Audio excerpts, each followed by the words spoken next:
بسم الله الرحمن الرحيم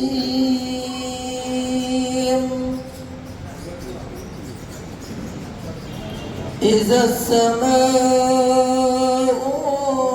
فطرت والكواكب انتثرت وإذا البحار. अस्सलाम वालेकुम. હવે બીજા બાદ આપણે જાણીએ છીએ કે આપણી સંસ્થાના ખજાનચી હબીબભાઈ લહેરી સાહેબનો ઇન્તેકાલ થઈ ગયો છે. જેઓ ઘણા વર્ષોથી આપણી સંસ્થા સાથે સંકળાયેલા હતા અને તેમણે ઘણી સેવા આપી છે. લગભગ યાકુબભાઈ વર્ષોના સમયથી આપણી સાથે ખૂબ સેવા આપી છે આપણી સંસ્થાને. તો અત્યારે આપણે એમના માટે દુઆ કરીએ. અલ્લાહ તાલા એમને જન્નત નસીબ કરે અને એમની મગફરત તથા ફરમાવે. કાર્યક્રમને આગળ વધારવા માટે હું સંસ્થાના પ્રમુખ શ્રી હબીબભાઈ મોઢાને વિનંતી કરું છું.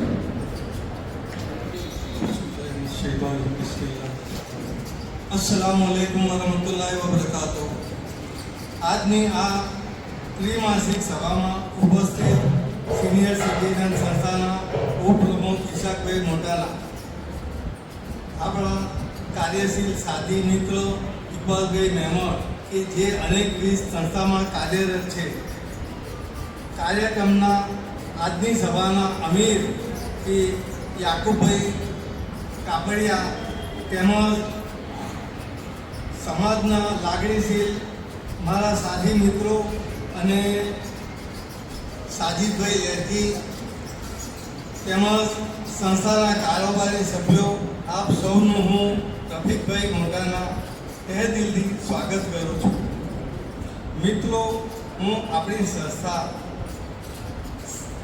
સાથી મિત્રો અનેકવિધ કાર્યક્રમોમાં ભાગ લઈને સમાજ અને સંસ્થાને આગળ લઈ જવા માટે ઉમદા પ્રયત્નો કરે છે. આપણે સમાજની ઉપયોગી એવા અનેકવિધ પ્રોગ્રામ પણ કરીએ છીએ, જેમ કે વિદ્યાર્થીઓને મોટિવેશન પૂરું પાડવા, ઇનામ વિતરણ કાર્યક્રમ, વિવિધ રોગોની જાણકારી અને આસાન અને ઘરેલું ઇલાજની સરળ જાણકારી મળી રહે તે માટે પણ આપણે કાર્યક્રમ યોજેલ હતો, જેમાં આપણે ભાઈ સાહેબ સોમભાઈ દવે સમજૂતી આપી હતી.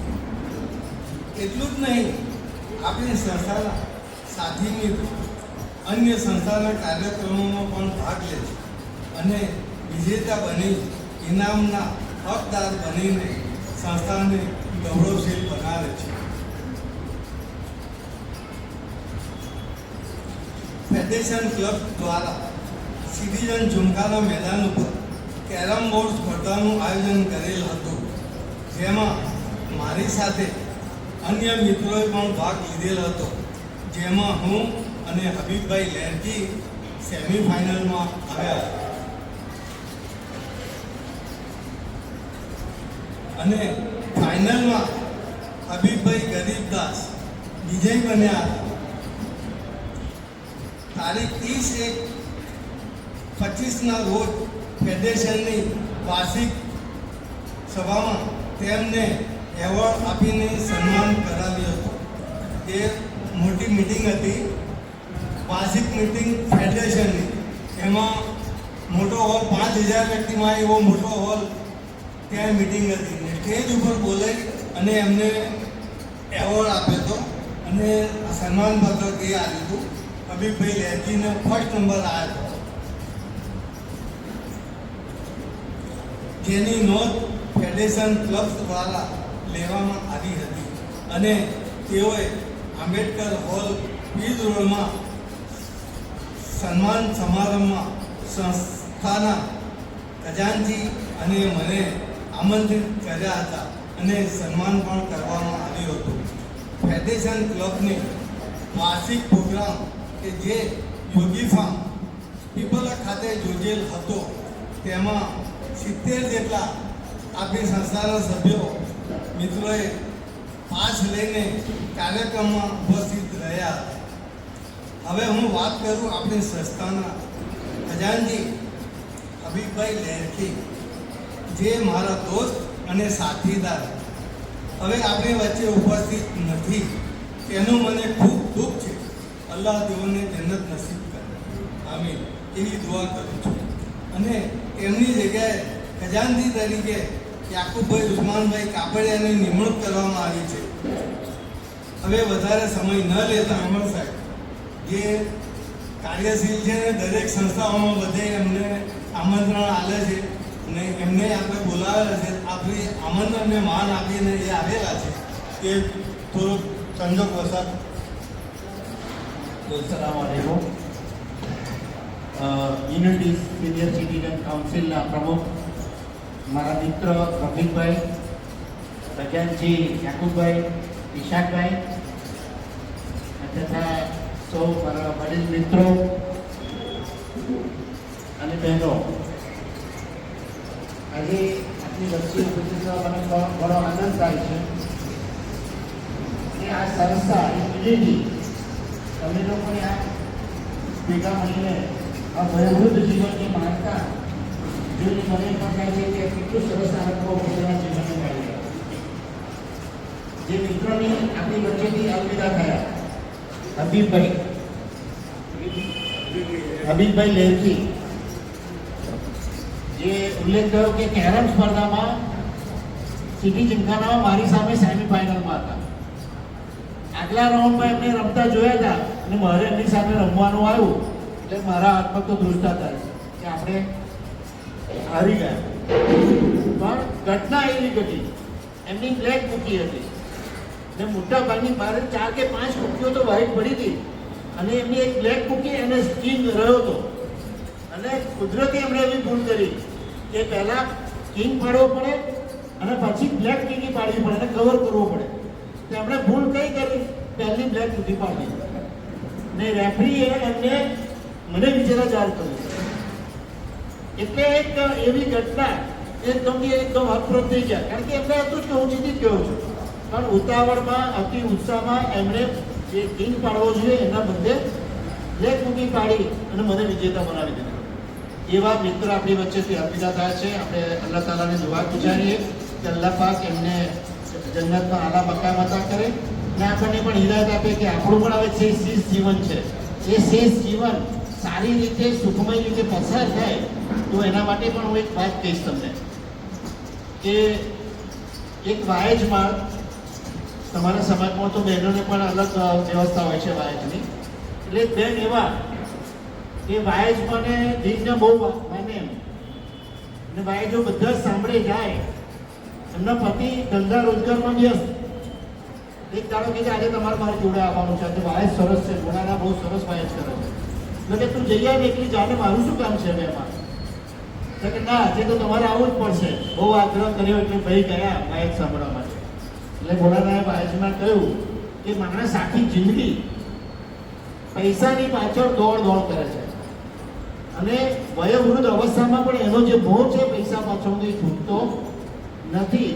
આટલી બધી મહેનત કરીને કમાયેલો રૂપિયો, પૈસા એ સાથે ક્યારેય કોઈ માણસ લઈને ગયો નથી અને અહીંયા જ મૂકીને જવાનો છે એ રૂપિયો. એટલે હવે વયોવૃદ્ધ અવસ્થામાં તમારે એ રૂપિયાની બહુ માયા રાખવી નહીં, એની પાછળ દોડવું નહીં. આ માણસના મગજમાં એ વાત ઉતરી અને એ માણસ અમીર ધનવાન હતો શહેરનો. એને એમ થયું કે આટલું બધું મેં મહેનત કરી, આટલો બધો પૈસો ભેગો કર્યો અને મારી જોડે કશું નહીં આવે, હું તો એક મૂકીને જતું રહેવાનું, ગાડી બંગલો, તો બધા મહેનત શા માટે?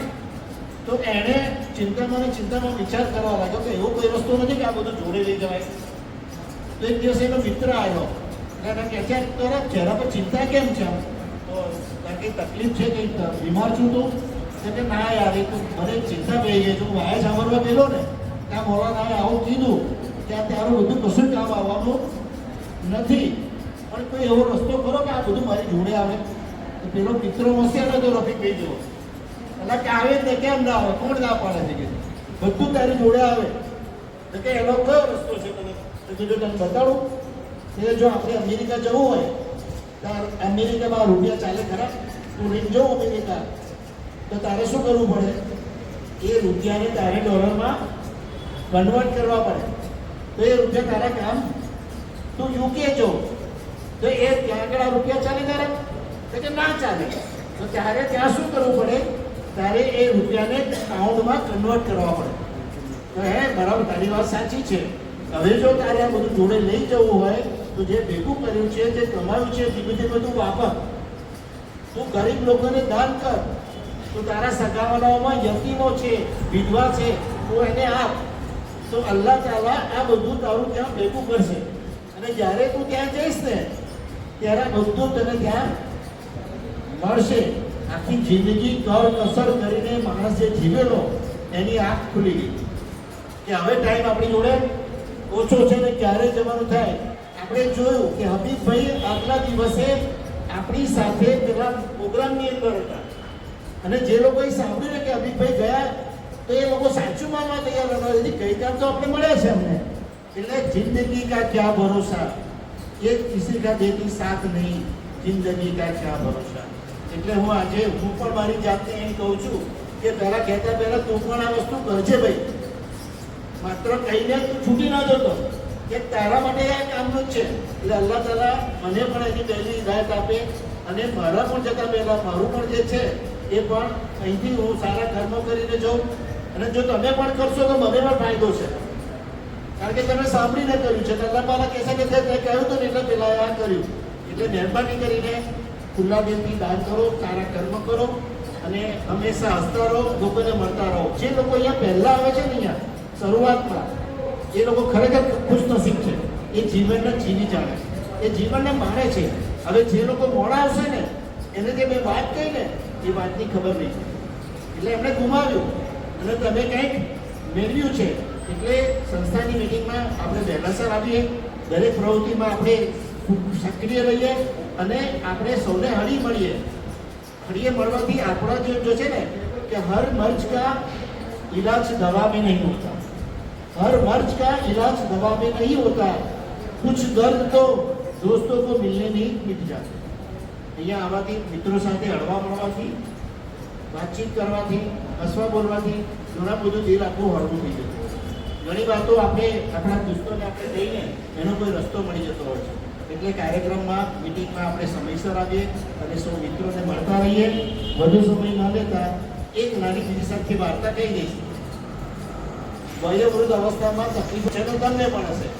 ઘણા બધા રોગો હોય, ઘણી બધી દવા ગોળી ચાલતી હોય, ઘણી બીપીની ચાલતી હોય, પણ નિયમિત લેવી પડે. હવે એક માણસ રાત્રે સૂતો છે ને પથારીમાં અલ્લાહ પાકને ફરિયાદો કરે કે પેલાને તે આટલું આપ્યું, પેલાને આટલું આપ્યું, તો મને આટલું બધું દુઃખ.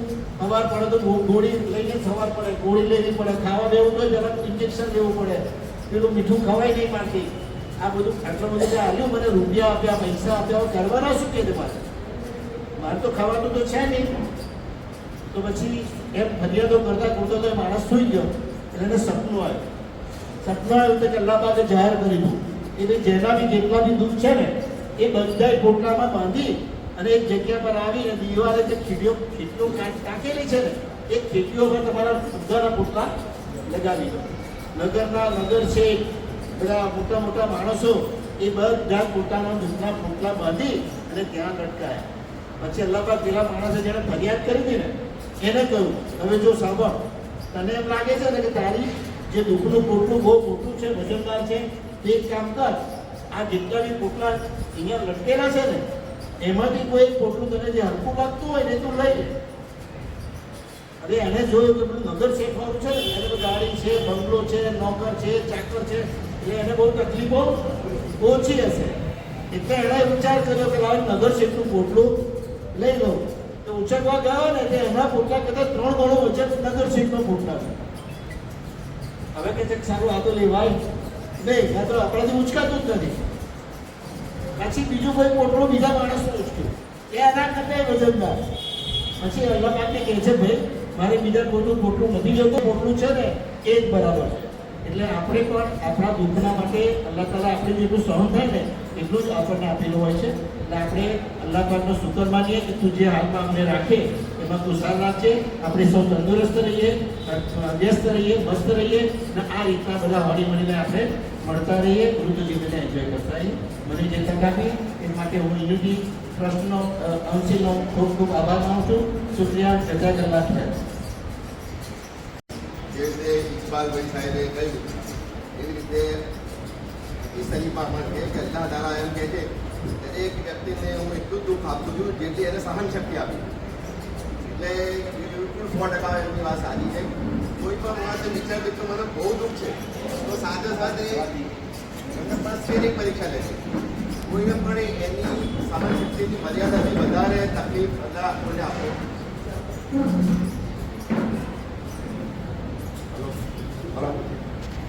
તો જે રીતે ઇકબાલભાઈ મેમન સાહેબે કહ્યું એવી રીતે અલ્લાહ તાલા દરેકને એટલું જ તકલીફ આપે છે જેટલી એને સહન શક્તિ આપી. કોઈ પણ વ્યક્તિને સહન શક્તિ કરતાં વધારે તકલીફ અલ્લાહ આપતો નથી. દરેકની આજમાઈશ થાય છે. એની સાથે અલ્લાહ તાલા કંઈક કુરાનની અંદર હદીસની અંદર કહી દીધું છે કે હું મારા બંદાને એટલી તકલીફ આપું છું જેટલી એની સહન શક્તિ છે. એટલે જો તમને તકલીફ વધારે લાગતી હોય તો તમે એની નજરમાં વધારે ઊંચા છો બીજાના દરજ્જાથી, અને તમારી જે સહન શક્તિ છે, તમારું જે માર્ક મર્યાદા છે એ બીજા કરતાં કંઈક વધારે છે એટલે તમે વધારે તકલીફને વધારે આજમાઈશ છે એવું સમજી અને અલ્લાહ કંઈ જે કે તકલીફ આપવાની આલી હોય એને રસ્તા મોડે સ્વીકારવાની અને એના યોગ્ય રસ્તા ઢૂંઢીને ખોટા રસ્તા ના જતા સાચા રસ્તા ઢૂંઢીને એનો નિકાલ લાવવાનો અને અલ્લાહથી આપણે જે પરીક્ષા આપણી નિયમો હોય એની અંદર વ્યવસ્થિત રીતે જિંદગી આગળ વધારીને આખેરથી તૈયારી કરીએ.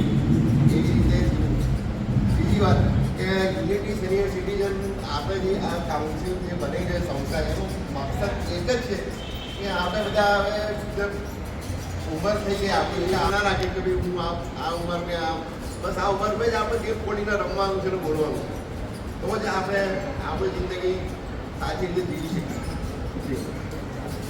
આપણને પ્રોગ્રામ ચાલુ કરીએ. નમાજનો પણ ખ્યાલ રાખવાનો કે પહેલાં રમી લઈએ. 30 સેકન્ડમાં કોણ આપણે બોલ અહીંયા નીચે પછાડીને કોણ વધારે વખત એ કેચઅપ કરે છે. 30 સેકન્ડમાં બોલ આપવાની શક્તિ કરો એટલે એને જેટલા કરેલા છે એટલા જ એના કાઉન્ટ થશે. એટલે ઉતાવળથી કરવા, ધીમે રહીને કરવા, ધીરજથી કરવા એ તમારે નક્કી કરવાનું છે. ઘણી વખત ધીમો કરતો માણસ પણ વધારે કરી છે, ઉતાવળવા કરવા જતો માણસ ઓછા કરી છે. હવે નક્કી તમારા મનમાં કરી લેવાનું છે. અહીંયા આવશે વ્યક્તિ નામ લખાવશે અને અહીંયા આપણે એ બોલ પોતાના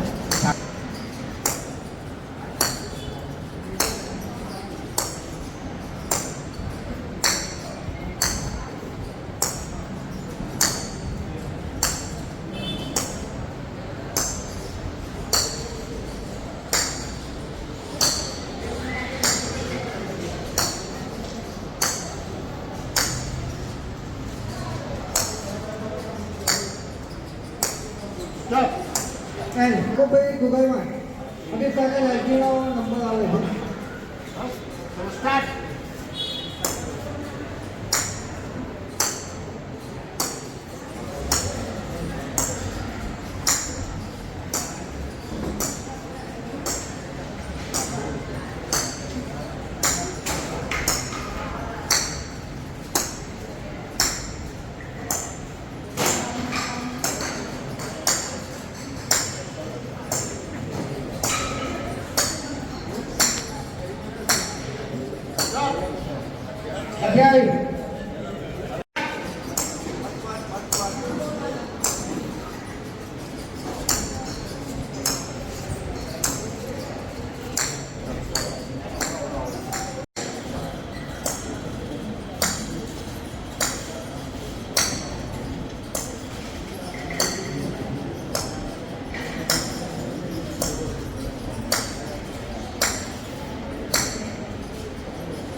14.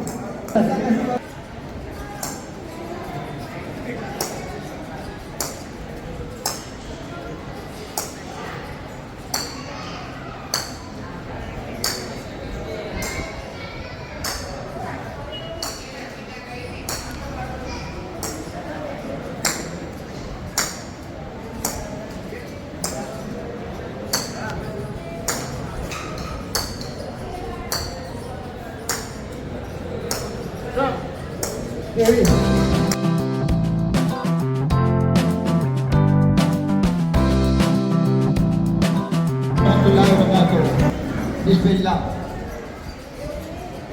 અલ્લાહના એહસાનથી રમતગમતના કોઈ પણ વસ્તુમાં માણસે ગભરાટ ઉંમર થઈ હોય ના થઈ હોય એ તરીકે ભાગ લેવાનો, જીતો કે હારો એ મહત્વ નથી. મહત્વ એ છે કે તમે રમતમાં ભાગ લીધો તો પોતાની ઈચ્છા અને પોતાની એ હોવો જોઈએ કે રમતમાં ભાગ લીધો છે તો ગમે તે કરીને ઇનામ ના લાવો તો વાંધો નહીં, પણ પોતાની એવી વસ્તુ હોવી જોઈએ કે પ્રમાણે ભાગ લો અને એમાં કંઈક એ કરું. અલ્લાહને એહસાનથી લગભગ 4 થી 5 વખતે બે સ્કૂલમાં 4માંથી 3માં ભાગ લીધો, એમાં 3 ઇનામ મળ્યા હતા. સંતા મંદિરમાં 4માંથી 3 લીધા, તેમાં 3 ઇનામ મળ્યા હતા. પછી સિનિયર સિટીમાં પહેલાં બી હતું, એમાંય ભાગ લીધો, એમાં ઇનામ મળ્યા હતા. એટલે રમતમાં ખાલી ભાગ લેવો મહત્વનો છે. જીતો અલ્લાહ તાલાની એ છે, પણ તમારે એની રાખવી જોઈએ કે ભાઈ આ મારે રમવું જોઈએ. ને રમતમાં જે ઉંમર થઈ ગઈ છે હાથે છે એનો જરા બી એ ના કરો. ગમે તે ઉંમર થાય પોતાને શરીરને રાઉઝ કરવું, એ કરવું, થોડી વાતચીત કરવી, થોડું હસવું, થોડી ગમત કરવી, ભાઈબંધ સાથે વાતચીત કરવી, ભાઈબંધ સાથે થોડી ગમતમાં ગમે જવું હતું. આપણને જે શોખ હોય એને શોખને પૂરો કરવો. બસ આવું કરી ઇન્શાલ્લાહ હું બેસી ગયો. હંમેશા જીવનની અંદર જીવંત રહેવાની કોશિશ કરી ઇન્શાઅલ્લાહ. હવે અહીં આપણો પ્રોગ્રામ પૂરો જાહેર કરીએ છીએ અને જે સભ્યો બધા અહીં હાજર રહ્યા છો અને જે અમને સહકાર આપ્યો છે એ બદલ સંસ્થા તરફથી આ સૌનો આભાર વ્યક્ત કરું છું અને એ પ્રોગ્રામ પૂરો કરીએ છીએ. અને અમે નમાજ ઉપર નમાજ થશે, અમે ઓટો નીચે નમાજ ભણવાની છે અને ત્યારબાદ લઈને આપણે